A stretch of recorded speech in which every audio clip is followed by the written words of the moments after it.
Bueno, este video tiene por intención trabajar el tema de el debate. Para empezar, me interesaba pensar en Randall Collins. Él tiene un libro llamado La Sociología de las Filosofías. Es un tochón de libro, tiene como 1200 páginas. Y a lo largo de esas 1200 páginas va trabajando justamente lo que dice el título. Es decir, en vez de hacer una historia cronológica o que junte las perspectivas de qué dijo tal autor y tal otro, hace un trabajo sociológico. Este es decir, y el subtítulo era algo así como las redes intelectuales de Occidente. Algo así era el título. Está muy bien trabajado, es muy riguroso, muchas fuentes, bien al detalle. Algunas críticas rápidas que podemos hacer en sentido global del trabajo es que falta mucho trabajo de hispanoamericanos, es decir, cualquier de habla hispana, sobre todo América Latina y España. Hay algo de España, pero es muy leve. Y falta un poco más lo que sería el continente africano barra asiático. Hay un poco de Asia. África directamente casi también está ausente. Así que es bastante eurocéntrico al fin y al cabo. Como gran cantidad de estos trabajos. Pero dentro de su área, la verdad que es de lo mejor que he hallado. Y dado que va a trabajar no una historia, sino una sociología, él es sociólogo, hace un trabajo previo a esto de armar más o menos un esquema de sociedad, digamos, ¿no? Para poder, o sea, como una especie de hipótesis de trabajo para poder trabajar y analizar justamente como la reducción mínima que tiene que tomar a la hora de analizar a los distintos pensadores. Y ahí esto lo va a trabajar en la introducción, se va a empezar a meter en puntos, ya sean mitos académicos o algunos prejuicios o algunas posturas en las que quiere debatir y que quiere desentenderse un poco o contraargumentar para sellar ese debate y poder después avanzar. Entonces ahí empieza a criticar un par de ideas, como por ejemplo la idea de que las ideas no se engendran a sí mismas. Esto quiere decir que por más de que tomemos una posición idealista en el cual primen las ideas y que las ideas sean autónomas de los sujetos, sí o sí necesitamos un mínimo marco que nos indique por qué apareció en este sujeto y no en otro. O el simple hecho de que quizás es azaroso y la idea escogió arbitrariamente. Podemos inventar cualquier... Pero aparece en un sujeto y a partir de ahí lo podemos estudiar. Es decir, quizás la idea existe por sí misma, pero nuestra única manera de acceder a ello es a través de que alguien, algún pensador, lo diga. Entonces, las ideas no se engendran a sí mismas sería uno de los primeros. Voy a atacar un montón. Yo voy a nombrar algunos que creo que son centrales para nuestro tema en específico, que como dije va a ser el tema del debate, puntualmente. Entonces, esa es una. Y empieza a introducir un poco eh, cómo a su vez tampoco cree que exista un individuo sin sociedad, sin nada. Por más de que a él lo que le interesa es analizar las redes intelectuales, dice hay una sociedad mínima que tenemos que pensar para estas redes intelectuales. Otro video que tengo planeado hacer, que lo haré en otro momento, pero está interesante para tener matiz para todo este video. Es más, quizás lo grabe después de ese video, pero lo publique antes porque tendría sentido. Es el tema del antiintelectualismo. Estamos viviendo en una época antiintelectual, por lo que es interesante tener ese matiz a la hora de todo el análisis que voy a hacer a continuación. Pero bueno, eso solamente. La cuestión es que entonces no existe esa idea de genio aislado.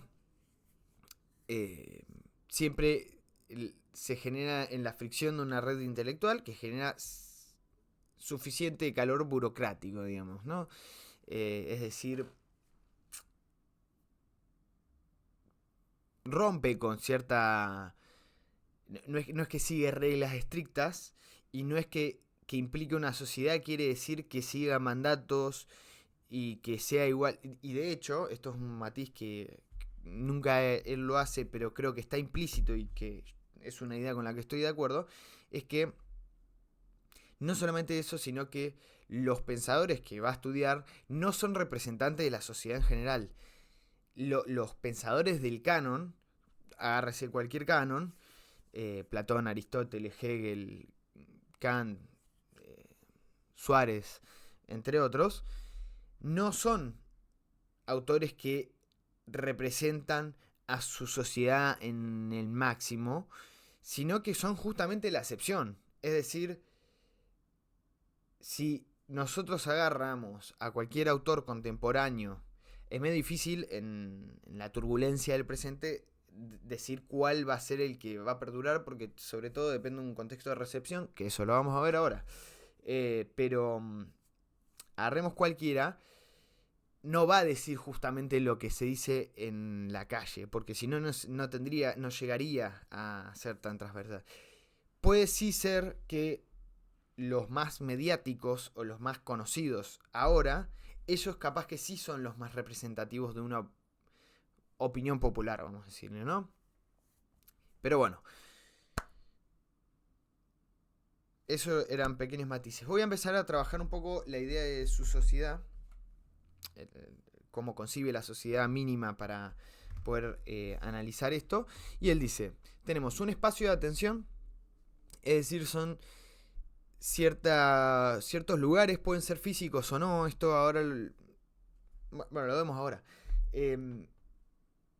En Randall se entiende un poco que lo que congrega a los intelectuales son libros en torno a los cuales giran y encuentros cara a cara en los cuales se debate, ¿no? Yo creo que acá es donde le erra un poco. Hoy la academia se mueve mucho por distintos tipos de redes y gran parte del debate, podríamos ver qué tipo de debate es este. De hecho lo vamos a analizar, pero se mueve mucho en redes sociales. Y redes sociales hablo sobre todo de YouTube en este caso. Pero incluso las clases virtuales en un momento de pandemia, que hoy siguen estando vigentes, el movimiento de las ideas ya no solamente se junta en torno a un libro, sino que muchas veces en torno a algún video y cosas de este estilo, por lo que no siento que sea necesario que sean libros y encuentros físicos personales. Pero matiz, no importa, para mí el espacio de atención, por lo tanto, yo lo voy a ampliar un poco. El espacio de atención para mí es cualquier lugar simbólico, es decir, físico o no físico, pero en torno a lo cual pueda congregar bajo ciertas reglas, podríamos decir rápidamente, en el sentido de que no todo es válido allí. Y él dice que hay la ley de los pequeños números. O sea, que hay un máximo en ese espacio de atención de posturas, no es de personas esto, ¿sí? Es entre dos, o sea, mínimo tienen que haber dos posturas para un mínimo enfrentamiento, hasta 6. ¿Es medio arbitrario? Sí. No sé si está bien justificado esto de que sean 2 o 6, entre 2 o 6. Sí estoy de acuerdo con él en que hay un mínimo 2, y sí estoy de acuerdo con él que no es infinito, o sea, no pueden haber infinita cantidad de escuelas. De hecho, viendo en su misma sociología lo voy a llamar mal y pronto historia de la filosofía, sí, pero si vamos revisando, nunca hay muchas cantidades de escuelas, nunca llega a haber 200 escuelas. Y uno puede verlo en el presente en la cantidad de posiciones que se toman respecto a distintos debates. Si uno empieza a filtrar los distintos matices, casi diría superficiales, se queda con que estructuralmente hay 2 o 3 posturas, no hay mucho más. Entonces, estoy de acuerdo con la ley de los pequeños números. 6 me parece un poco arbitrario, pero que son algunas bastante difícil de definir por qué son esta cantidad y no porque somos millones de personas. Podría ser que a mayor cantidad de personas mayor cantidad de posturas, pero no es algo que se verifique así. Entonces habría que ver si este espacio de atención justamente tiene un foco de atención limitado y no puede prestar atención a la divergencia de posturas. Algo que de hecho va a ser central en esta sociología de él es que en momentos de sociedades estables, en todo nivel, a nivel de tanto de guerras como a nivel de economía, a nivel cultural y demás, va a ser en el momento de menos auge de estas filosofías. Pero además, otro detalle es que las grandes escuelas que triunfan y que empiezan como a imponerse como eso, la escuela preponderante en cierto espacio, tiende a dividirse. Entonces, por ejemplo, vemos que la escuela en la modernidad que más prima termina siendo la del materialismo. Si analizamos las ciencias, la filosofía en la que se basa y se construye la ciencia es la filosofía materialista, corporealista. Y justamente ese es el detalle, que se empieza a diversificar muchísimo. Tenemos los fisicalistas, tenemos los corporalistas, tenemos los materialistas dialécticos, los materialistas dialécticos e históricos. Tenemos también el materialismo científico. Las otras dos vertientes que había dado es en realidad el materialismo político, que se subdivide en esas dos. A su vez tenemos el materialismo emergentista no reduccionista. Y así tenemos un montón. Justamente esa diversión viene de que tome como posición preponderante. Bien, entonces tenemos cierta capacidad cognitiva colectiva y hay ciertos canales de reconocimiento que no pueden dispersar, no pueden procesar una dispersión infinita. Eso es un poco lo que acota el espacio de atención. Por eso mismo la estructura social de la filosofía dicta como un cierto número de posiciones, en pugna siempre. Cualquier intento de atomización intelectual, es decir, de reducir a una idea a una cabeza, por decirlo bruto, por encima de un umbral, colapsa, porque se saturan y se fatigan las redes atencionales, forzando la fusión de escuelas afines. Entonces, en momentos donde se empieza a emerger muchas posturas, por lo general vamos a ver lo contrario a lo que decía recién, cierta unión y cierta convergencia en un mismo lugar, ¿no? Como en momentos de auge de una sola escuela, es justamente que como empieza a ser la única, empieza a abrirse caminos. Y cuando hay muchas, lo contrario, empieza a converger en un mismo lugar. Como que son métodos de purificación inmanentes, en el sentido de que no están provocados, no hay una ley que lo dicte, que tenga que ser así, pero vemos que tiene esta tendencia las redes intelectuales y por tanto van a ser característicos de cómo las... Entonces, por tanto, en definición, el cartel oligopolístico de 3 a 6 franquicias conceptuales que se necesitan mutuamente para mantener el mercado abierto. Eso sería dicho capitalistamente. La implicación más provocativa para la ley estructural es que las ideas no compiten porque son verdaderas u opuestas. Se vuelven opuestas para poder competir. Es decir, hay una polarización ideológica que es estratégica para la supervivencia de la red. No lo estoy diciendo acá en un sentido de intenciones. De hecho, todo lo que estoy construyendo es a pesar de los humanos. Como se dieron cuenta recién, nombraba. Estas leyes no las impone nadie. Es como que un poco vemos que surgen y más bien aquellos que toman posesión, aquellos intelectuales, dentro de estas redes, acotan estas reglas sin saberlo. Porque para ocupar una porción del espacio de atención, un pensador no debe descubrir una verdad inédita. No es posible, de hecho. Sino identificar la posición más dominante, más cercana y manufacturar una contradicción simétrica. La alteridad es un requisito de la facturación cognitiva, ¿sí? y el disenso no es un fracaso del entendimiento, sino un mecanismo de asignación de propiedad intelectual. Es una economía de la escasez atencional. Son aquellas cosas que van a surgir inevitablemente. Entonces, adentrémonos un poco en qué significa esto de la red. La dinámica histórica de las redes lo que revela es que el oligopolio que se preserva a través del tiempo mediante ciertas cadenas de rituales de interacción. Los contendientes de un debate jamás buscan la conversión del rival, lo cual sería un suicidio comercial que clausuraría la disputa, según lo que venimos hablando, sino que hay una especie de vampirización de su audiencia. Es decir, yo no busco convencer a este que tengo acá, que es la postura alternativa que yo necesito, sino que busco, por así decirlo, robarle público. Y hay cierta acumulación de las dos divisas fundamentales, el capital cultural y la energía emocional.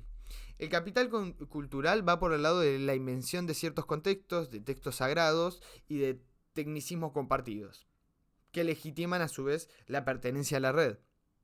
El debate no crea lenguaje para describir el mundo, sino que utiliza el mundo como pretexto para sofisticar el lenguaje de la red. Y una energía emocional, es decir, el estado de entusiasmo, audacia y confianza que se experimenta el intelectual al sentirse parte de ese foco de atención grupal, ¿no? Esta energía se recarga exclusivamente con el choque ritualizado contra el polo expuesto, ¿no? A ver, yo acá lo estoy llevando un poco a lo satírico, porque en realidad quería hacer noción de esto. Fíjense que utilicé constantemente un lenguaje bastante belicoso, ¿no? Como si fuera una pelea. Y no es tan así. Y además, muchas veces se ha puesto en foco la cuestión de que los intelectuales lo hacen meramente por una cuestión de ego. Yo no digo que existe una cuestión de ego. Posiblemente lo haya. Yo lo que digo es que no se lo puede reducir a eso. Porque, pobres intelectuales, ellos quieren cosas justas y nosotros los juzgamos. No. Por algo justamente estructural, no sé si se dieron cuenta, pero en la manera de que lo está articulando, hay implícito una contradicción. ¿Cuál es?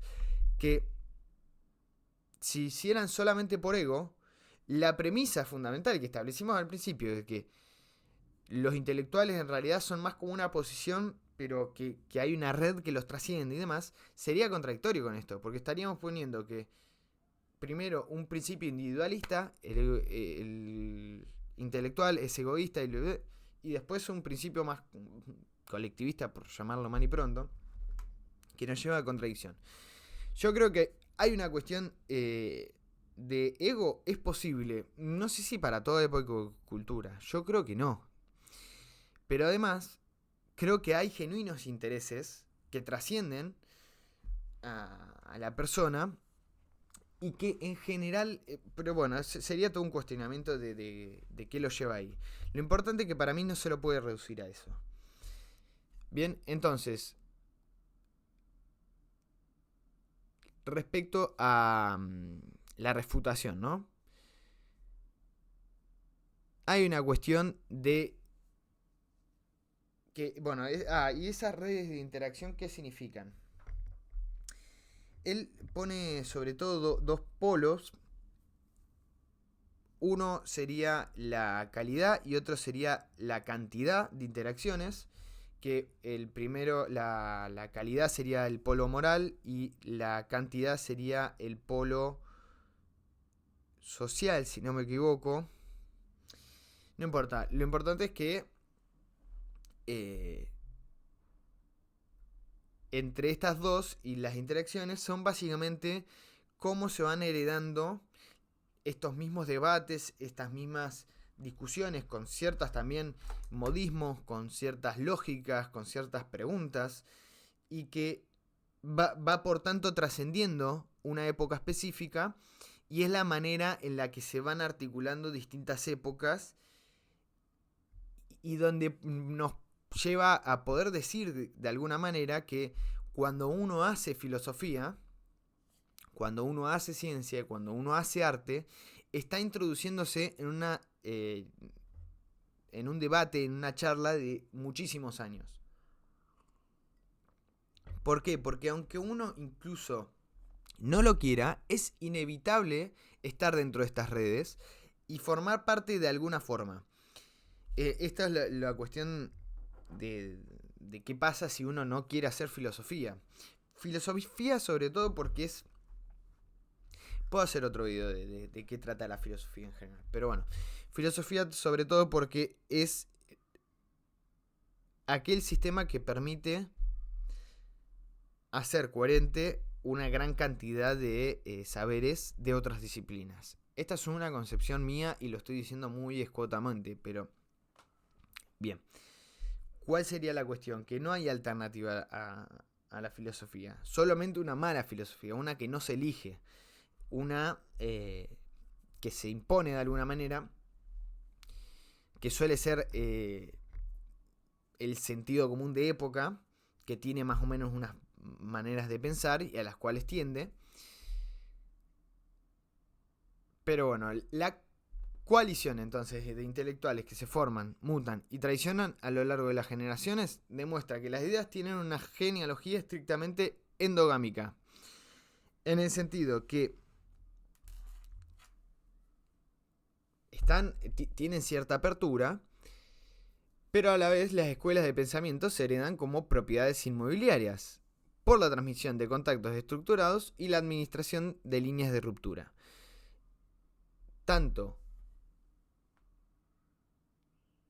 hay herencia como hay ruptura, y esas dos fuentes son ambas constitucionales para que esa red perdure, ¿no? Si no hay ruptura, hay un dogmatismo que termina asfixiando a la propia escuela. Porque como vamos a ver, bueno, a través de estas redes se van formando escuelas, ¿no? De pensamiento. Y si no hay herencia, bueno, nada, se estanca y no trasciende más allá de donde surgió, ¿no?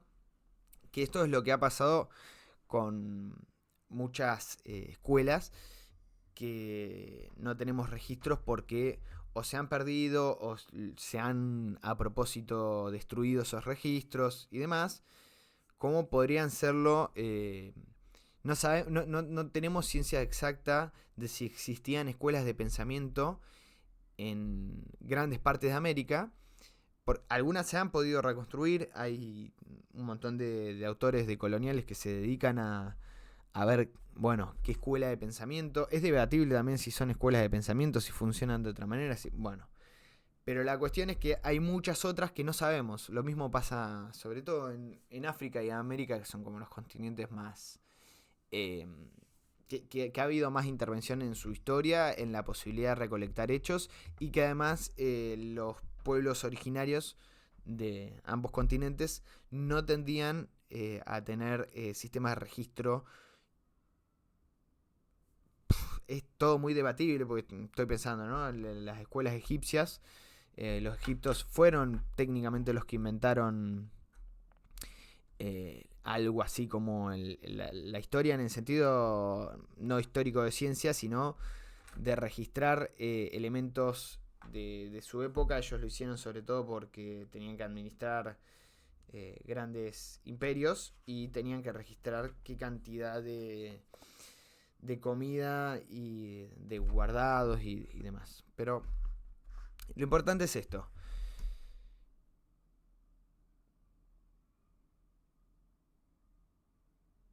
Debemos disolver el individuo en la red, va a decir Collins. Pero no por esto debemos abocarnos a un todo fluye. Ahí es en el momento que ataca al posmodernismo, porque la concepción última, más típicamente posmoderna, relega cualquier tipo de teoría general de las ideas, incluso refutándose a sí misma. Textualmente, dice así, tengo una cita guardada acá. En la página 28 dice: lo importante es un determinado tipo de acto de habla. el desarrollo de una situación que trasciende al diálogo y pone en conexión los textos pasados y los futuros. Es decir, nosotros no podríamos hacer una teoría general de las ideas si no supondríamos cierto tipo de sistematización, cierto tipo de reglas, cierto tipo de herencia. Si todo es fluir y cada autor piensa totalmente distinto y piensa aisladamente y todo es algo así como una especie de río infinito en el cual nunca encontramos un causal, un lugar donde desemboca, no podríamos directamente pensar algo así como historia del pensamiento, ¿no? Bien. La objetividad es el residuo no deseado de una guerra de posiciones. Lo que la posterioridad denomina verdad es simplemente la posición conceptual que logra sobrevivir tras el agotamiento material de sus oponentes o el cambio en la base de sustentación económica de la red, sean los mecenas medievales, las universidades estatales o los algoritmos de las plataformas contemporáneas. Esa perspectiva es lo que quizás anotaba sobre todo para una cuestión de evitarla. Ojo, decir que la verdad se reduce únicamente a, por ejemplo, esta frase de Walter Benjamin que citaba en el otro video, de la historia la contarán los vencedores, tiene un pequeño matiz que hacerse, que es: la verdad no se reduce únicamente a quien gana. No es una cuestión puramente de poder, ¿sí? Porque de vuelta volvemos a lo mismo, de lo anterior. Si que es la paradoja, la gran paradoja del escepticismo en general, filosofía ya conocida, que es que se autorrefutan. Porque si toda verdad es una verdad de poder, incluso esa verdad que estás diciendo, que es una verdad, que toda verdad es una verdad de poder, es un poder que vos estás ejerciendo al decir que es así. Entonces te autorrefutás. Es una paradoja. Bueno. Además de eso, yo creo que sí existen verdades. El tema de la verdad es todo un tema. Eso también será otro tema de otro video, porque, bueno, pero inevitablemente acá en el debate, porque sobre qué se debate, ¿no?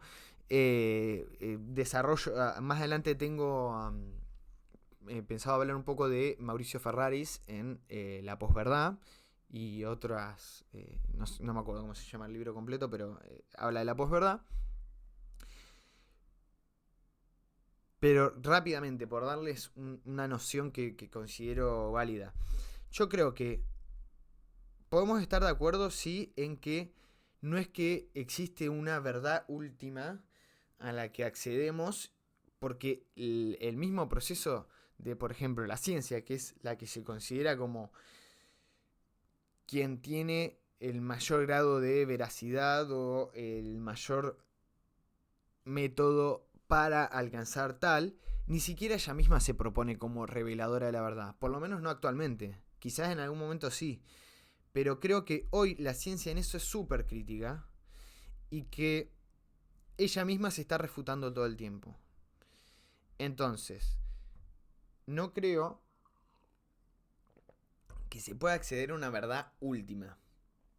Pero sobre todo por una cuestión, no de una imposibilidad del humano o algo por el estilo, sino por una imposibilidad estructural, en el sentido de que verdad también es verdad para una época y cultura específica. Quiero decir, por ejemplo, que autor sea relevante no es por la obra misma del autor, sino por cómo es este mismo contribuyente en una época. Por ejemplo, Nietzsche en su tiempo nadie le había interesado, en los círculos académicos se burlaban mucho de él, pero tampoco creo que era porque su obra era genial y nadie lo había sabido entender o no lo habían descubierto. Simplemente creo que empezó a ser mucho más relevante porque las características de la filosofía que promulga Nietzsche son muchísimo más cercanas a los debates hoy. Pero quizás dentro de unos años ya no lo sea más y Nietzsche deje de ser un filósofo relevante. Sí es cierto que habría que prestar atención de por qué, sobre todo Platón y Aristóteles, sobre todo Platón, siguen siendo tan relevantes y lo fueron durante tantas épocas. Bueno, hay algo ahí. Pero bueno, habría que ver. Esas cosas, digo, están abiertas al debate. Podría traer otro video, digo, profundizándolas más. Pero a grandes rasgos yo creo que podemos quedarnos con esto. Que no es que la verdad es meramente subjetiva y cada uno dice lo que quiere. Ahora igual lo vamos a ver mejor. La cuestión es que tiene que cumplir una relevancia dentro de esas redes de interacción para formar parte del debate. No importa si la idea es súper genial, que habría que definir, que definimos por eso. Si no es relevante dentro de esa red de interacciones, no va a formar parte del debate directamente. En cierta temporalidad aparte acotada, donde hay ciertos temas vigentes y con ciertos pensadores o escuelas que pueden brindar algo para ese entorno específico. Entonces ahora vamos a meternos un poco con historiografía, ¿no? Aristóteles inauguró la reflexión sistemática sobre el discurso, definiendo justamente la retórica en su libro La retórica. Como contraparte a la dialéctica, la va a pensar él. La dialéctica se concebiría como un método riguroso de indagación filosófica privada, mientras que la retórica sería el despliegue como la técnica pública, orientada a influir sobre las decisiones de la multitud. Es decir, tenemos dialéctica privada, retórica pública. Sin embargo, el propio Aristóteles, a medida que va madurando, digamos, la rescata presentándola como una potencia y un retonio.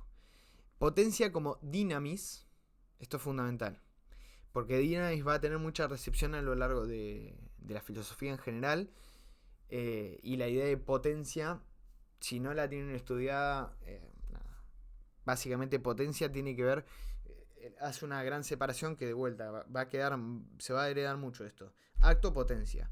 Acto sería lo que está sucediendo ahora y potencia es todas las cosas que podría ser algo, cualquier cosa. Entonces, si yo, por ejemplo, agarro una hoja, en acto es una hoja blanca, por ejemplo.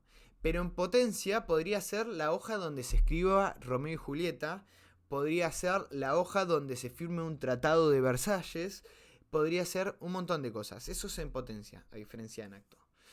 Y el retonio, él lo trabaja para hacer como una especie de híbrido donde nace un cruce entre el rigor formal de la dialéctica y el estudio de los caracteres éticos de la política, ¿sí? El puente lógico de esta unión, y esto es lo que nos interesa a nosotros, es el entimema, catalogado como el silogismo retórico, justamente. El entimema no opera mediante la deducción matemática. Su fuerza descansa en la pitis, un término traducido erróneamente por lo general como prueba, pero el sentido suele ser más correcto si lo decimos como una provocación de confianza, una fe, una credibilidad, ¿no?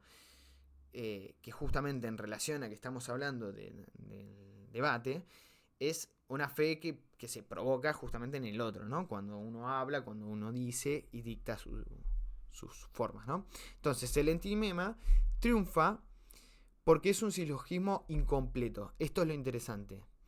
Es decir, ¿cuál es la característica? De que está incompleto.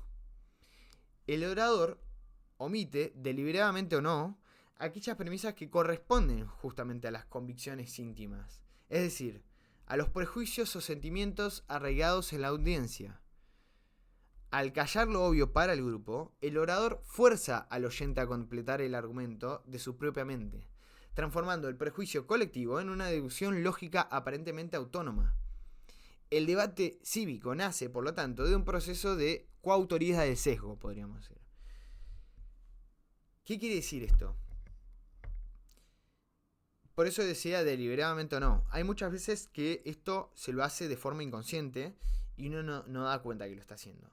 Si se lo hace deliberadamente, ahí ya tenemos a los oradores como más profesionales, y para eso hay que tener una buena lectura de a qué público te estás dirigiendo. pero es cuando justamente hay ciertos supuestos compartidos en la audiencia que uno puede utilizar para decir algo incompletamente y que la gente sola la rellene a esa idea, creyendo que entonces ellos lo pensaron. Y cuando uno cree que uno lo pensó, tiene más tendencia a decir, entonces estoy de acuerdo con lo que dice. Porque no es algo que me está proponiendo él, sino algo que pensé yo. Entonces estoy de acuerdo, porque lo pensé yo, claramente.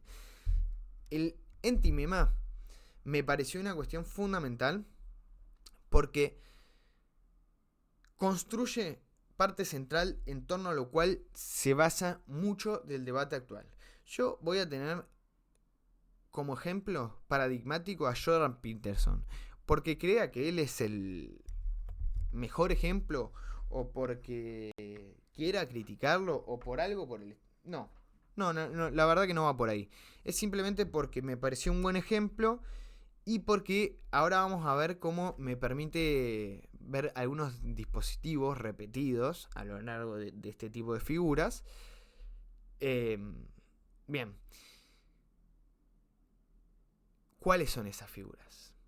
Primero, y esta es la central, la salvación heroica.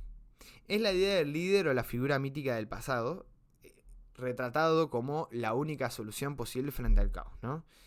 Además de eso, como hablábamos antes, hay supuestos implícitos. Muchas veces este líder supone ese caos y por tanto puede aprovechar ese supuesto implícito, ese saber colectivizado, para presentarse como la solución, pero generalmente de manera indirecta.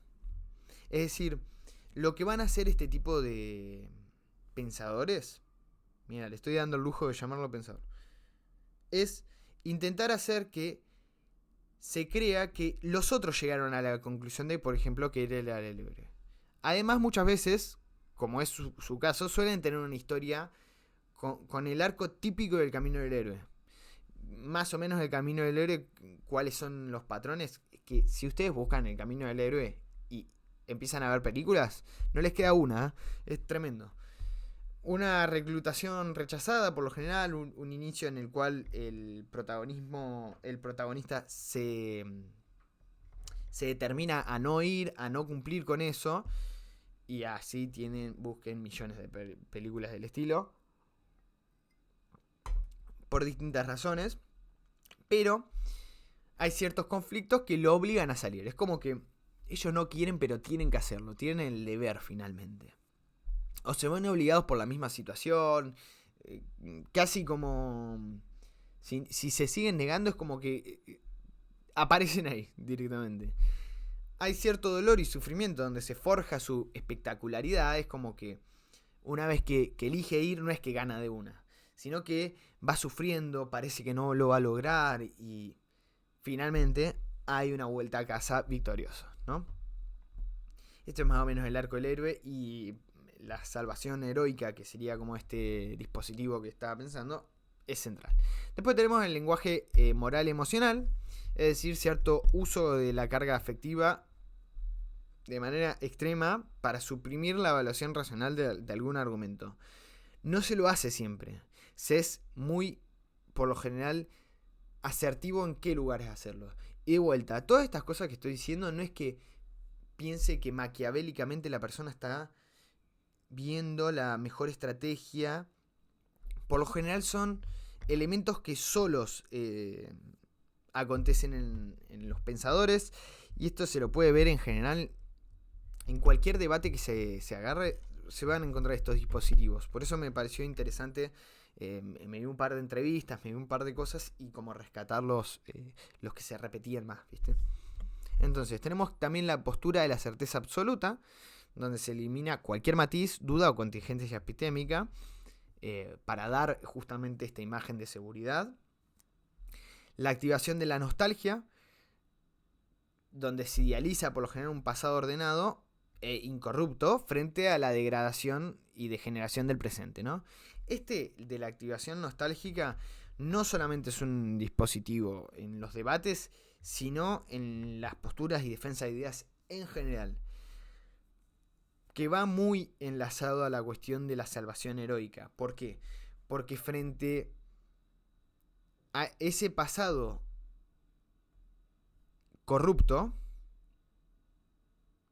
incorrupto, uno pretende ser quien logre volver a traerlo y vuelva a hacer realidad eso que se ha perdido en algún momento, ¿no? Además, suele haber una insinuación conspirativa, este sería nuestro quinto dispositivo, es decir, un cierre hermético en lo que se explica, culpando a un enemigo oculto de todos los males.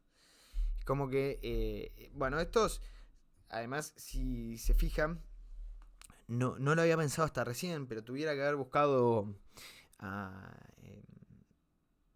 siempre me olvido su nombre, es Gospel, Gödel, algo así, que es el que se encargó de la campaña publicitaria nazi, mano derecha de Hitler, que él desarrolla los principales métodos de su campaña y como los principios ordenatorios, y tiene mucho que ver con esto que desarrolla acá. Acabo de pensarlo. Bien, además tenemos el llamado a la acción directa.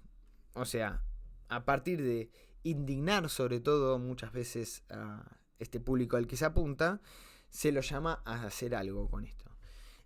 Hay un matiz acá. Muchas veces este llamado a la acción directa es paradójicamente, no es un intento de que realmente se haga algo respecto a eso, sino que suelen ser, estoy pensando sobre todo en las figuras de vuelta de Jordan Peterson y este tipo de figuras, suele ser algo que paradójicamente paraliza a su público y que lo hace ser como que se quedan satisfechos en escuchar a esta figura líder y como que bueno, ya alguien está haciendo algo, entonces yo me puedo quedar tranquilo en mi casa. Muchos de los discursos actuales en redes apuntan para este lado, para indignar, para hacer que se siga debatiendo y aumentando la agresión en redes, que esto genera más cantidad de interacciones, y más cantidad de interacciones tiene que ver con mayor rentabilidad de acuerdo a que se pueda publicar más publicidad, pero que sin embargo no llama a la acción real, digamos, ¿no? Organizada, etc. Bueno, ahora, seguido de esto, vamos a lo que dicta un mensaje melancólico, ¿sí? Y esto también es muy típico. La deliberación racional ha muerto. En su lugar, la sociedad contemporánea asiste a una coreografía infinita de feudos, ionizados, donde los ciudadanos participan activamente. Incluso participan activamente de su propia servidumbre voluntaria, consumiendo el espectáculo de la confrontación política en el mismo fervor con el que asisten al coliseo del combate simulado, mientras las consecuencias materiales de la farsa degradan silenciosamente el mundo real. Yo les hago una pregunta ante este tipo de posturas. ¿Pero lo hubo antes? Es decir, ¿hubo antes algún tipo de sociedad donde no asistamos a este tipo de participación voluntaria de la servidumbre propia? A esta especie de espectáculo en donde parecen darse ciertos debates cuando en realidad no hay debates reales. Quizás justamente ese área a donde no acontece de esta manera, en donde podemos decir los debates apuntan realmente a algo, son los que pertenecen a la ciencia y la filosofía. Sobre todo la última, porque la misma estructura de la ciencia no está habilitada para todo tipo de pregunta. Sí es cierto que la ciencia sí es súper autocrítica, pero quiero decir que para poder avanzar en ciencia hay ciertos saberes que se empiezan a establecer. Yo no puedo ir a una investigación última de matemáticas y plantear, por ejemplo, ¿y qué es sumar? ¿Y qué es tal cosa y tal cosa?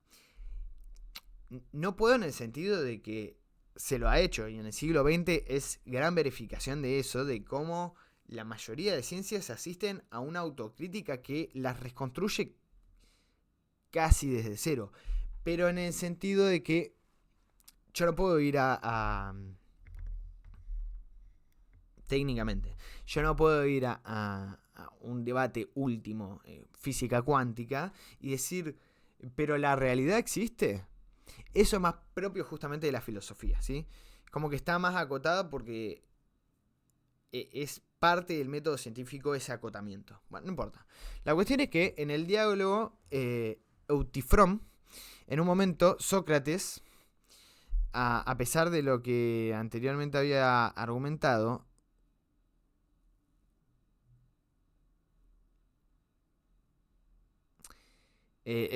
perdón, un poco más de contexto, me había quedado pensando. Eutifrón es uno de los diálogos de Platón. Sócrates está debatiendo con este mismo y están debatiendo, no importa igual el tema, lo que me importaba es un elemento que Platón me parece que en esto le da, que es continuo en sus diálogos, pero que acá es donde lo capté mejor, que es que en un momento ellos van debatiendo sobre un tema y están de acuerdo sobre ese tema. Sin embargo, Sócrates no deja de plantear la pregunta igual. ¿Sí? ¿Qué quiero decir con esto?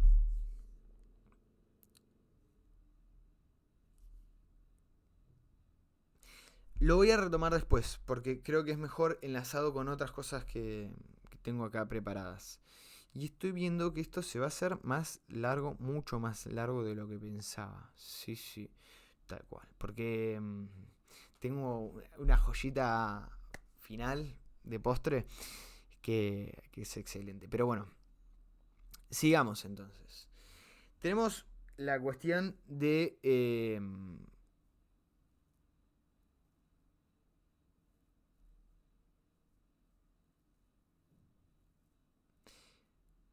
si removemos la máscara humanística de la retórica para contemplarla a través del frío lente de la sociobiología evolutiva, el logo se reduce a su verdadera dimensión sociológica. ¿Qué quiero decir? Un sistema de transmisión de energía destinado a la optimización metabólica y la dominación intraespecífica para asegurar la continuidad del linaje. Esto siguiendo a George Kennedy, por ejemplo. George. No es el político, es un biólogo. Esta herencia biológica, encontró su interfaz perfecta en los algoritmos de la web 2.0, ¿no? También las redes de desinformación agnotológicas, donde la adhesión del espíritu se produce mediante las descargas afectivas de indignación moral y cierta performance de certeza absoluta bajo las reglas del CAIFEF. No me acuerdo cómo se pronuncia bien, pero estoy pensando en esto de la lucha libre, que es como un acuerdo tácito entre creadores o performers y su audiencia para suspender la incredulidad y comportarse como si algo fingido fuera real, sincero o genuino, ¿no? Bien, ¿cuál es el problema que ya un poco critiqué arriba de este tipo de posturas? Primero,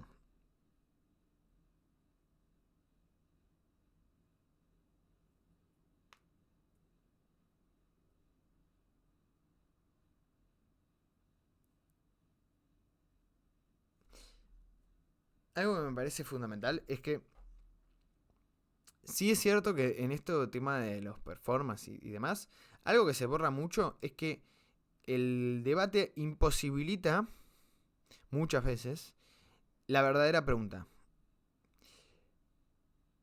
Antes mencionaba esta cuestión de que Sócrates plantea igual la pregunta, porque me parece fundamental de que muchas veces, incluso con las personas con las que se está de acuerdo, y sobre todo diría, no se hace la pregunta, se la da por supuesto como ya respondida. Sobre todo aquellas que parecen obvias. Y uno después se da cuenta, analizándolas, que aquellas obviedades son los puntos fundamentales, de hecho, a revisar. Entonces, sí estoy de acuerdo en que hay cierta performatividad en el sentido de que muchas veces, si no se hace uno en serio la pregunta, ¿qué se está debatiendo? Pero reducirlo a meramente una cuestión sociológica evolutiva es absurdo, porque justamente lo que venimos retratando tiene que ver con que hay interacciones sociales en torno a esto que no se reducen a un mero querer sobrevivir, digamos. Y este punto es fundamental no solamente para ir en contra de esta posición, sino para entender realmente cómo se articulan estos debates, porque esas redes de interacción en las cuales se inmiscuyen estos debates tienen elementos propios de dimensiones simbólicas, como estos dispositivos que planteaba antes, de malentendidos, de apoyarse, como decía Aristóteles en el Entimema, tiene que ver con ciertos supuestos compartidos de saberes que no forman parte y no se los pueden reducir a una persona porque justamente son saberes colectivos que muchas veces ni siquiera las personas mismas reconocen que lo tienen, pero están. Entonces, a raíz de esto, podemos pensar algo que Mauricio Ferraris trabaja en Posverdad y otros enigmas, que es desmontar la fantasía en la que vivimos en una era de la mentira descontrolada. De hecho, todo lo contrario. Experimentamos una primacía absoluta de la solidaridad grupal sobre la objetividad. Es decir, la posverdad es el deseo indomable de tener razón a expensas de los hechos. Es poliado por unas infraestructuras digitales donde la inscripción constante, el tweet, el video, el algoritmo, sustituyen la realidad. Esta última idea de sustituyen la realidad, en realidad no sé si la trabaja tan así Ferraris. De hecho creo que va a ir un poco en contra de esto, pero quedémonos con el hecho de que hay una primacía absoluta de la solidaridad grupal. ¿Qué quiere decir esto?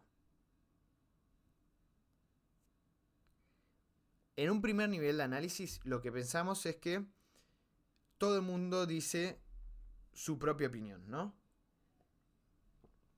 Y lo que prima hoy, en la posverdad, es que la verdad es una cuestión subjetiva. O sea, no hay hechos, solo interpretaciones, nada hay fuera del texto. Todo este tipo de frases comunes del posmodernismo tienen que ver con cómo básicamente se desvirtuó en una especie de... Bueno, no sé si las millones de estudios científicos dicen que existe el calentamiento global, para mí no existe, entonces, como es mi verdad, respetame, ¿no? Es un poco esta idea. Pero si escalamos un poquito más, nos damos cuenta, y esto para mí es uno de los principales mitos del propio posmodernismo, no en el sentido de los pensadores del posmodernismo, sino de quienes analizan criticando el posmodernismo, y es que al analizarlo cae en su propio sesgo, el propio sesgo que se supone que están criticando. Y es que, si criticamos lo individual, entendemos que en realidad no es que lo criticamos porque estemos en desacuerdo, sino porque simplemente no puede existir por estructura. ¿Qué quiero decir? Que el propio mito de el yo pienso, yo opino, según yo, es falso porque si no, no estarían millones de personas diciendo lo mismo que vos. Dicho en un meme. Viene una persona y me dice: te voy a contar la idea más original que solamente a mí se me ocurrió. El calentamiento global no existe. Y borren el tema específico. Viene y me dice: te voy a contar la idea más singular que solamente a mí se me ocurrió. ¿Por qué no hacemos hamburguesas y papas fritas y las vendemos baratas para hacerlas rápido y con muchos materiales adictivos para que la gente le encante?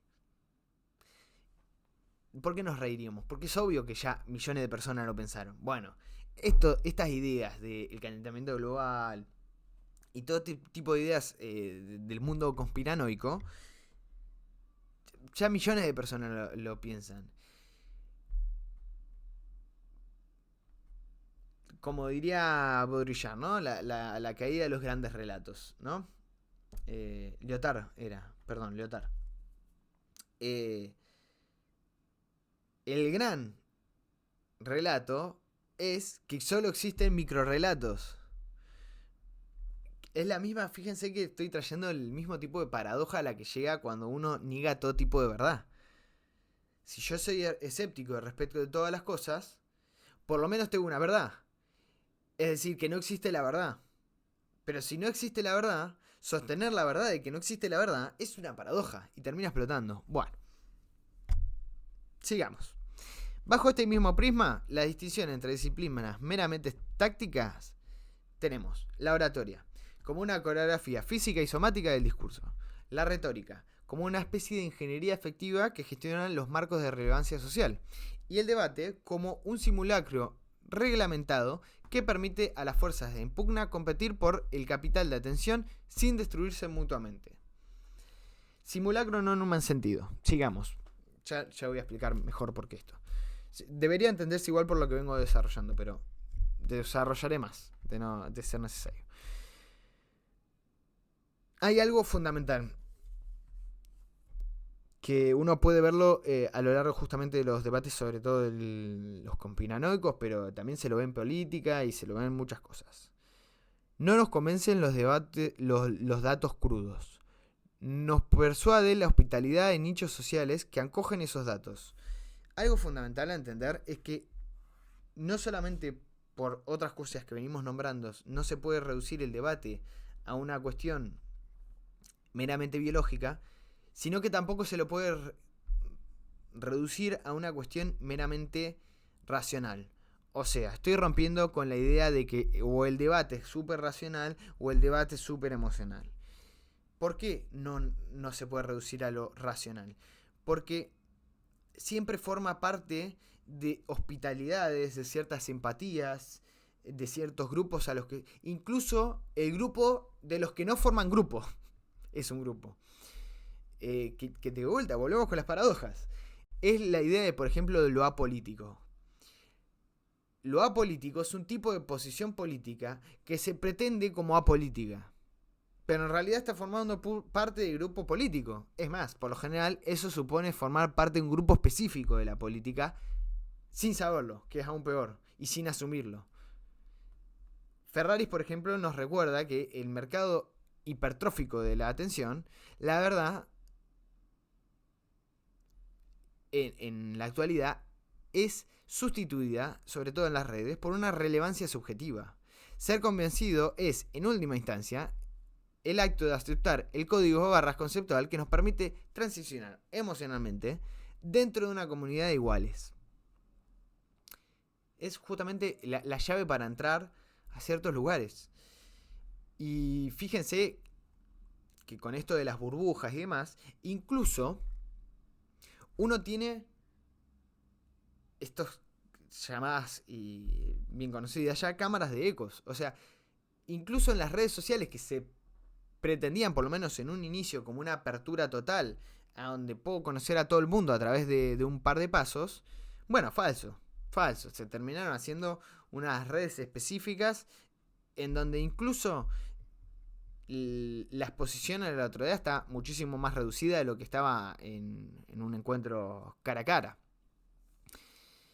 Volvemos entonces a la retórica de figuras como Jordan Peterson, ¿no? O movimientos antivacunas.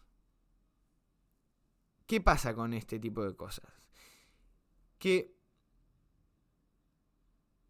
¿O por qué funcionan este tipo de cosas? Sería la pregunta. Porque el rigor material con el que anclan los delirios está en dolores reales. Su estrategia es una especie de caballo de Troya de la facticidad. Validan un hecho empírico innegable, supongamos la capacidad financiera en la industria farmacéutica, la profunda alineación, la precariedad y el desamparo existencial de las juventudes en el capitalismo tardío, para confiscar la confianza del sujeto. Una vez el operador retórico ha validado el síntoma, le dice eso por lo que sufrís es verdadero, ejecuta un contrabando metafísico. Es decir, diagnostica una causa mediante un salto del vacío ideológico. Entonces salen con un marxismo cultural, un chip de grafemo o alguna conspiración global. Por ejemplo, si pensamos en... piensen, no voy a dar una figura específica, piensen en cualquiera de estos, ¿cómo se llaman a sí mismos? Bueno, son como hombres muy hombres que toman mucha proteína y todas estas cuestiones. Ya los nombré en otro video. Pasa que me parece, los Gym Bros, ¿no? También... Nada, me parece que no los critico, me parece gracioso nomás. Bueno, toman un síntoma real, la alienación, el propio sufrimiento generado por el patriarcado en los hombres. Bueno, que también tiene que ver con cierta... suelen ser hombres de clases medias, medias bajas, precarizados, con enajenación total, incluso con sus vínculos afectivos, dado también sus condiciones de género, se ven muy recluidos a la posibilidad de expresiones emocionales. Fíjense, las pandemias de ansiedades y este tipo de cosas son muchísimo mayores en hombres. Digo, todo tiene que ver con alguna estructura real que este tipo de coachings varoniles, vamos a llamarle, toman ese hecho real y le dan otra explicación y le dicen, en realidad es porque sos poco macho y entonces tenés que entrenar más y ponerte fuerte y la salvación está... Bueno, ¿cuál es la paradoja de este tipo de cuestiones? Y uno puede decir, como que nunca llegamos al debate. ¿Qué es el debate, no? Bueno, es que estoy construyendo muchos elementos que son necesarios para pensar el debate propiamente dicho, ¿sí? Bueno, y que... No importa, sigamos un poquito más. La cuestión es que la paradoja de esto es que generalmente toman como respuesta aquellos elementos que estructuralmente produjeron el síntoma.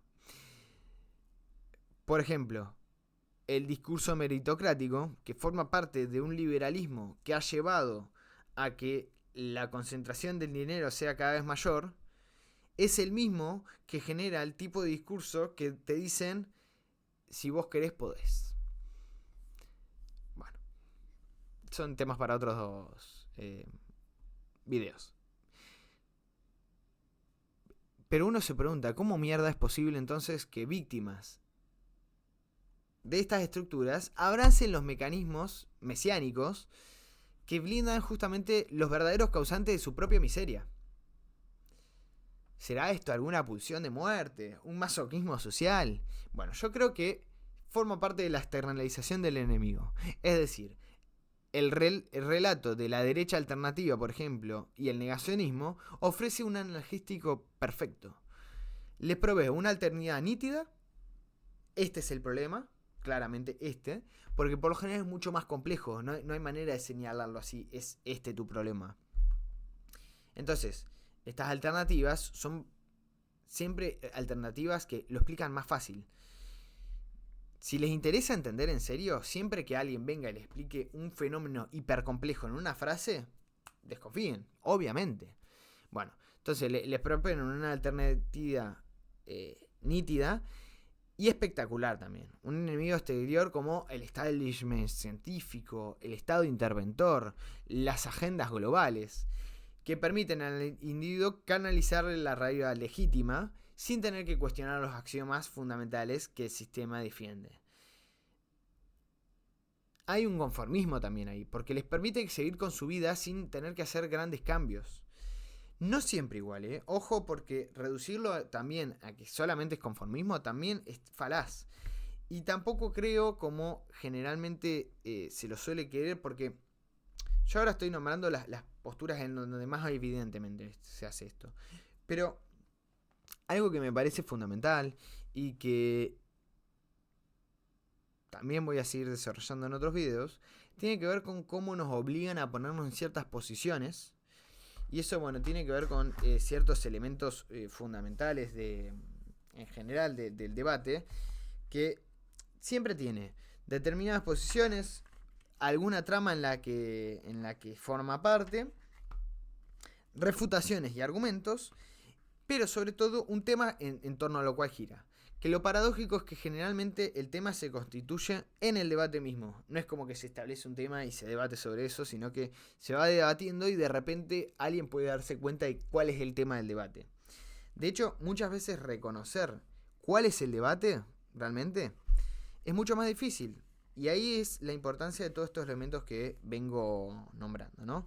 Por ejemplo, puede pasar que estés debatiendo con un antivacunas y creas que es un idiota porque deslegitima un montón de ciencia y claramente con datos eso no se sostiene. Pero quizás en el fondo esa persona no está hablando de las vacunas. Quizás está hablando de un sufrimiento muchísimo más estructural o arraigado en ciertas estructuras que estás desconociendo y que es súper legítimo.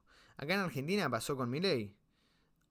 Una cachetada que pegó Milei es que claramente habían demandas que no se estaban atendiendo y problemas y conflictos que no se estaban dando como debate, ¿no? Entonces, reducirlo únicamente a que este tipo de personas son idiotas no solamente es poco moral, podríamos decir, y además bastante egocéntrico porque en qué lugar se pone el que lo dice, sino que además no nos logra explicar por qué surgen una y otra vez este tipo de posiciones. Saquen el tema específico.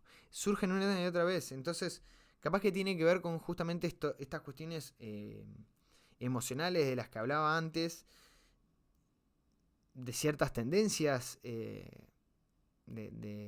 la época, por ejemplo, la subjetividad. Entonces yo tengo que hacer valer mi propia opinión por sobre la del resto. Es más, yo tengo que buscar tener una popular, una opinión impopular, digo, o sea, sentirme único, singular, son tendencias de época. Entonces, también el debate se da en un marco, en una trama de interacciones, que si creemos que estamos solamente debatiendo por fuera de ella, no estamos entendiendo nada del debate. Entonces, si nadie quiere debatir, porque eso es un poco la sensación que da, ¿por qué el debate está de moda? ¿No? Hoy se puede entrar a YouTube y está lleno de debates. Bueno, justamente inserto en la dinámica macrosocial, deja de ser un motor de la ilustración para convertirse en una válvula de escape homoestática. Su rol es espectacularizar el conflicto, fragmentar los espacios de atención y atomizar la disidencia en carteles de nicho. Al final, la máquina retórica fagocita el malestar material real para producir energía emocional reproducible, asegurando con exquisita paradoja que el mercado de las ideas sigue facturando mientras el mundo estructural permanece exactamente igual. Y esto no es solamente una cuestión de qué bonita idea. Literalmente, sobre todo países como Estados Unidos se dedican a financiar esta desinformación. Y la fragmentación, aunque parecería un efecto directo del debate, para mí es justamente cuando el debate está siendo ineficiente o el debate está siendo de alguna forma performado y no un debate real, cuando al fin y al cabo el debate no es debate sino retórica, donde es simplemente un postureo y ya. ¿Por qué? Porque para mí el debate une. ¿En qué sentido? Justamente lo que veíamos. En la historia de la filosofía, en la que atraviesa Randall Collins, y de vuelta, son 1200 páginas que va atravesando al detalle muchas diferentes culturas y distintos tipos de épocas y muchas escuelas y posiciones. Contrario a separar, a mí esas diferencias me unen.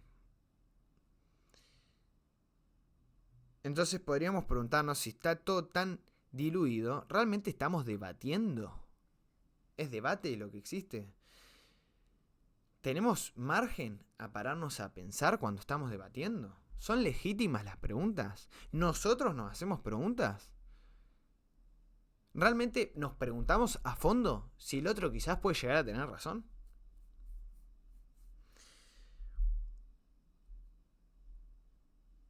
Un último ejemplo que se me viene a la mente es la Torre de Babel. Esto está, me parece, si no me equivoco, en el Génesis, capítulo 11. No, bueno, le voy a agarrar. No importa. Está en el Génesis, me parece. La Torre de Babel trata básicamente de cómo una sociedad unificada intenta hacer una torre, no para alcanzar a Dios, sino para como hacer un puente con lo divino. No es que querían reemplazar a Dios, sino como una especie más de devoción hacia. Pero de repente Dios dice, me parece que no. ¿Y qué hace? Les destruye a través de... Porque es Dios, podría haberlo destruido, podría haber hecho 1000 otras cosas, incendiado, no sé. Construir, haber intercambiado los materiales con los que estaban construyendo por, no sé, papel y que se vaya todo al desplome. Sin embargo, no. ¿Cuál es la manera que elige? Elige cambiar los idiomas, los dialectos, que no se entiendan entre sí. Esto, podríamos decirlo, es el problema de origen de la traducción. Y en relación a lo que venía... ¿Por qué lo nombro ahora? En relación a lo que venía nombrando, hay un deportista, que no me acuerdo cómo se llama, que dice, las medallas se ganan en el entrenamiento, y él dice, al torneo solamente voy a buscarlas, ¿no? Esto es falso. Falso si creen que mucha preparación quiere decir que ya tienen un debate ganado. ¿Por qué? Porque parte del mensaje también es la forma. Quiero decir, cómo se diga eso, en qué momentos, de qué manera se elijan hacer las preguntas, cómo se presenten los argumentos, en qué orden, también son parte fundamental del contenido. Y tiene que ver con este problema de la traducción. Para mí, algo central en relación justamente a lo que decía de que es más difícil de lo que se parece pensar el verdadero tema del debate, y es que muchas veces en este dar por supuesto ciertos elementos, nos perdemos de que quizás no estamos hablando de lo mismo. Y este es el gran problema de la filosofía históricamente, ¿sí?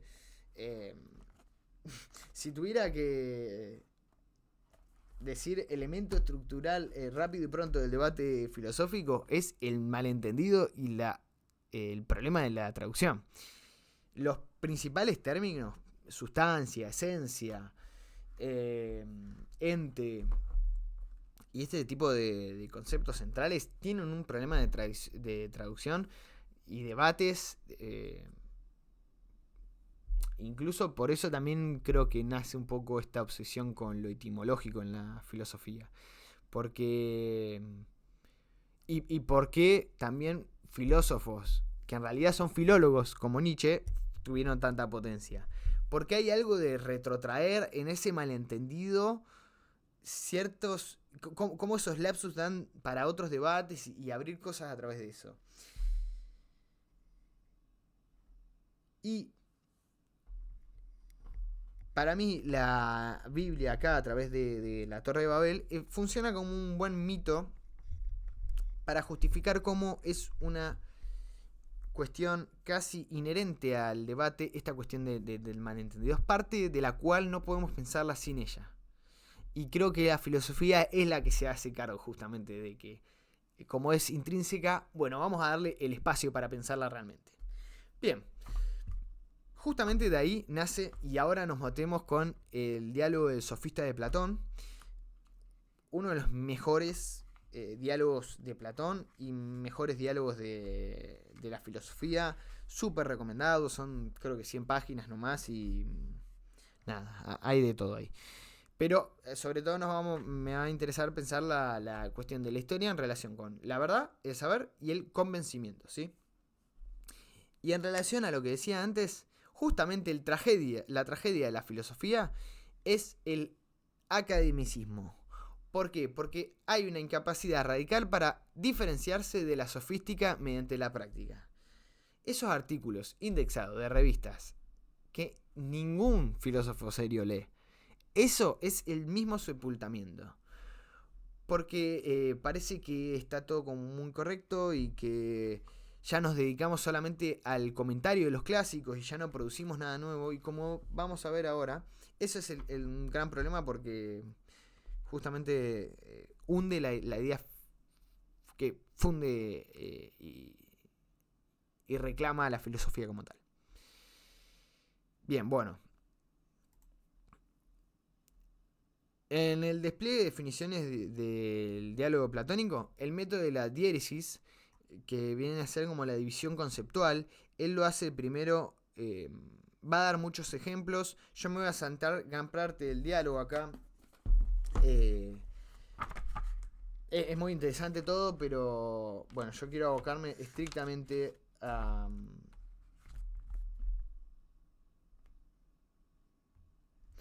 lo que sea relevante para el debate, ¿sí?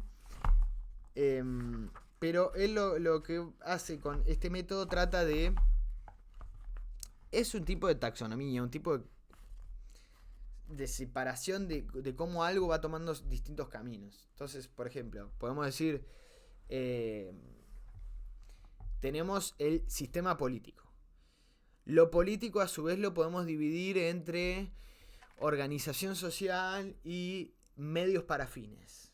Organización social, a su vez, lo podemos dividir entre formas de una sociedad y formas de organización. No sé, estoy inventando un ejemplo, ¿no? Pero tiene que ver con ir separando en categorías. Él da el ejemplo al principio de un pescador, entonces dice distintas formas de pescar y a través de la... Bueno, y va dando distintos ejemplos.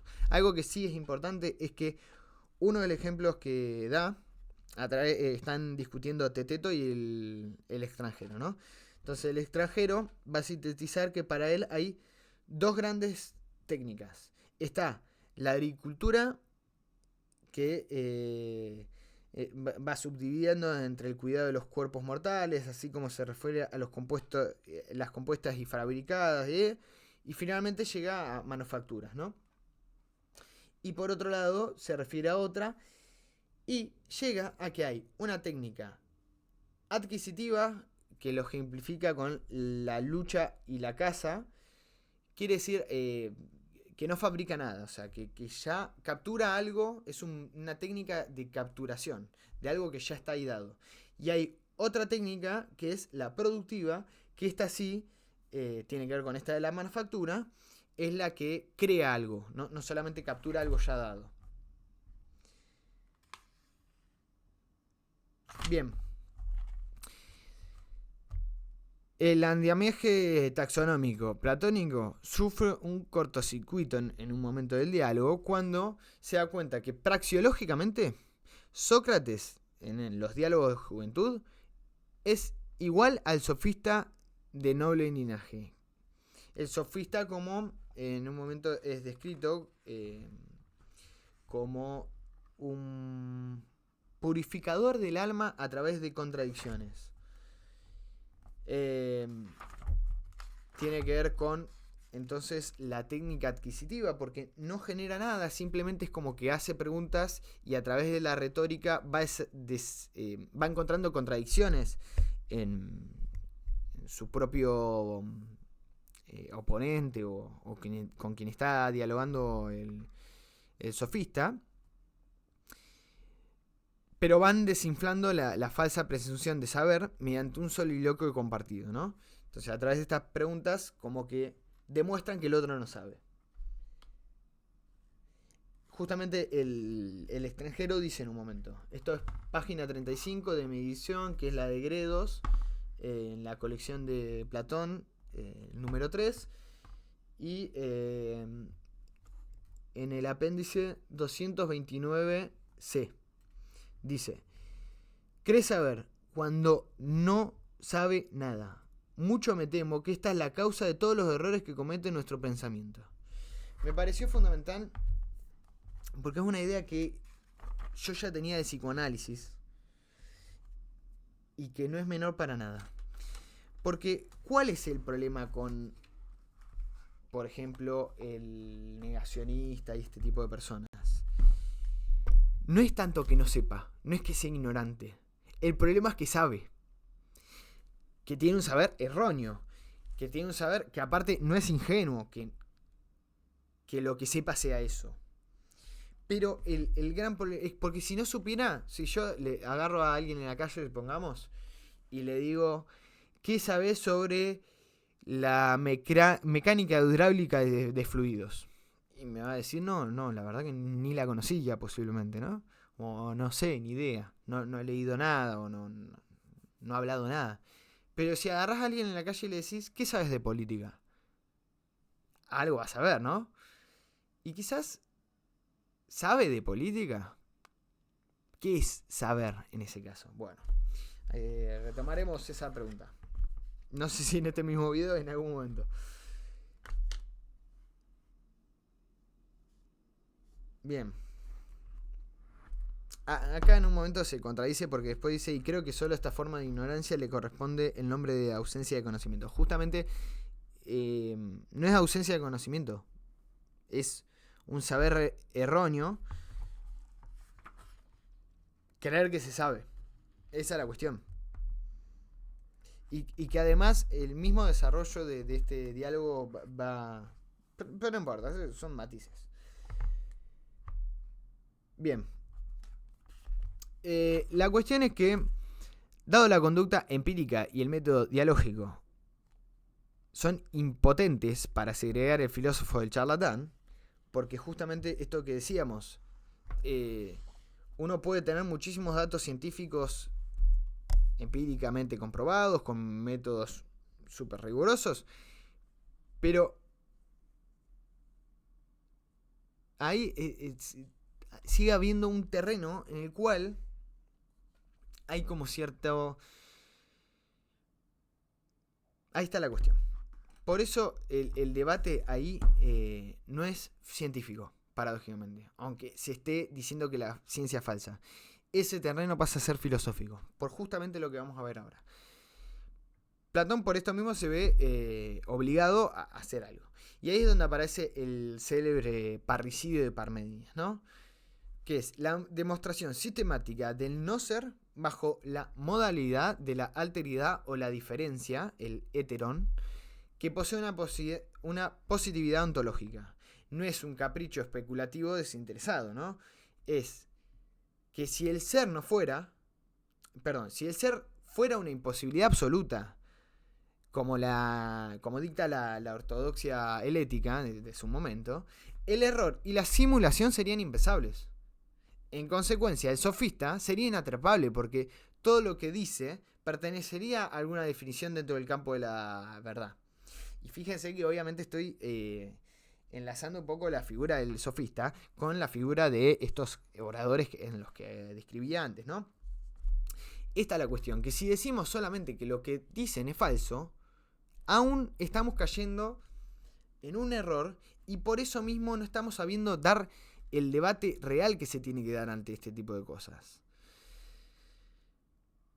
Apoyándonos en Karl Popper y Hermes Lakatos, podríamos pensar el tema de que nadie abandona una teoría en un marco conceptual defectuoso por la pura nada. O sea, los científicos no son estos seres benefactores que incluso Popper a veces da un poco la ilusión de que es así, de que van por la vida queriéndose autorrefutar y obviamente no es así, porque la ciencia es muy autocrítica, pero hasta que no tiene una nueva teoría en la cual se pueda abocar, no va a quedarse en la nada misma. La física newtoniana antes de Einstein ya tenía un montón de problemas y ya se habían visto. El propio Newton en sus escritos se autocritica, o sea, como que dice, bueno, esta idea no es de todo cerrada, no termina, hay errores ahí a corregir, qué sé yo. Sí es cierto que se tenía una visión como que ya con esa física habían cerrado, pero no importa. La cuestión es que hay fallas antes. El tema es que hasta que no haya una alternativa, es la frase esta de mejor bueno, mal conocido que bueno por conocer. Bueno, hasta que no hay una alternativa que se comprueba como mejor, no se altera. Bueno, ¿qué tiene que ver esto y a qué me refiero con lo que veníamos hablando antes? En un debate, en cualquiera, lo que suele pasar también es que a este tipo, esta clase de personas que asumen posiciones, por ejemplo, el negacionismo de cualquier tipo, el de calentamiento global, el de las vacunas, es que para asimilar cualquier tipo de posición, uno tiene que estar más o menos inmiscuido en cierta trama. Y para que sea posible pensar una alternativa, uno tiene que tener ciertas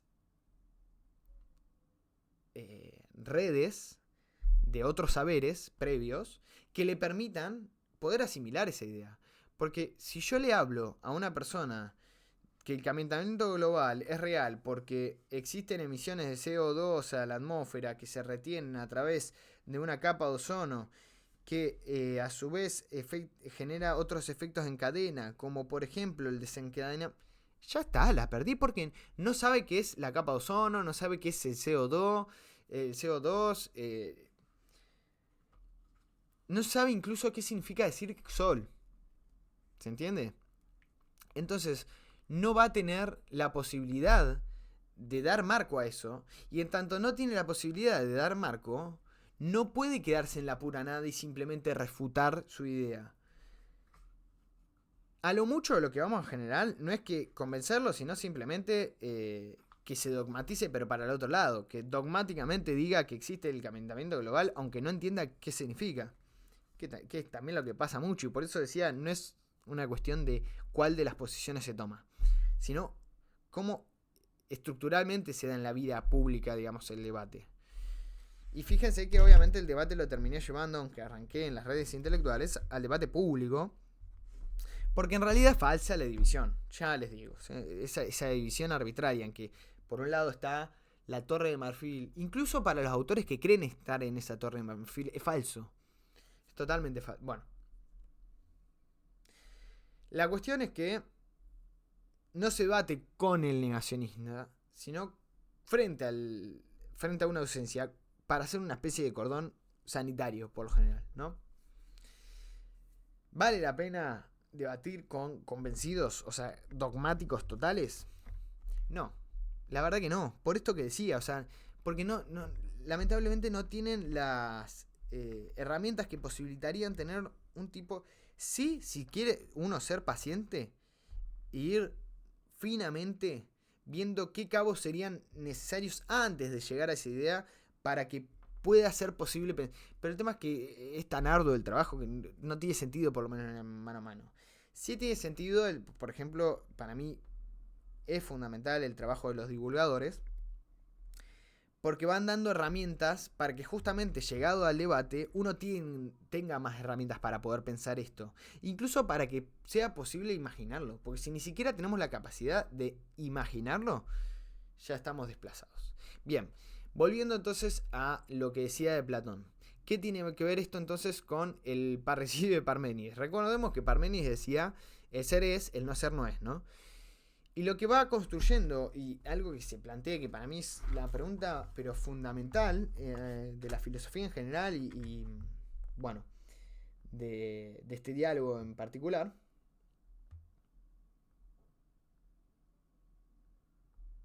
es que justamente, ¿cuál es la realidad de lo falso? Sería la pregunta.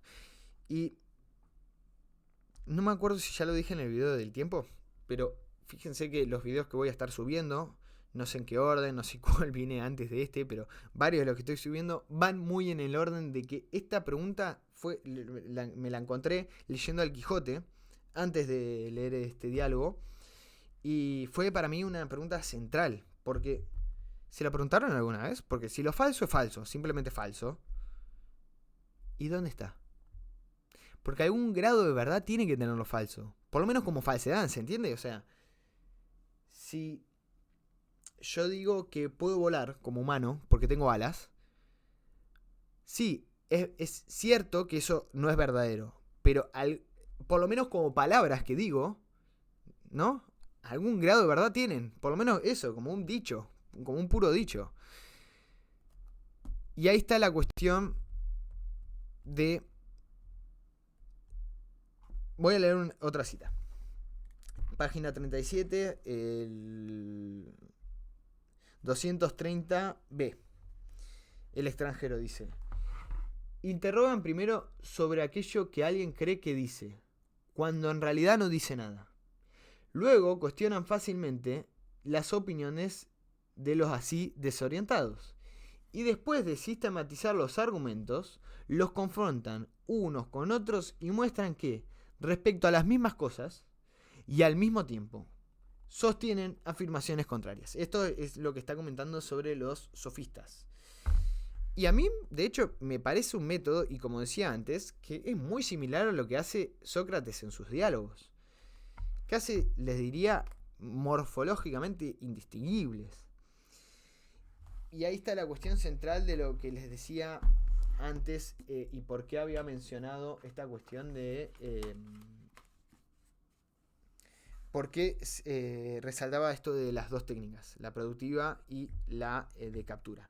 Esto iría más por el tema de la técnica de captura, es decir, no producir algo, sino simplemente trabajar con elementos ya dados en el discurso del otro para llevarlo a contradicciones y quedarse ahí, ¿no?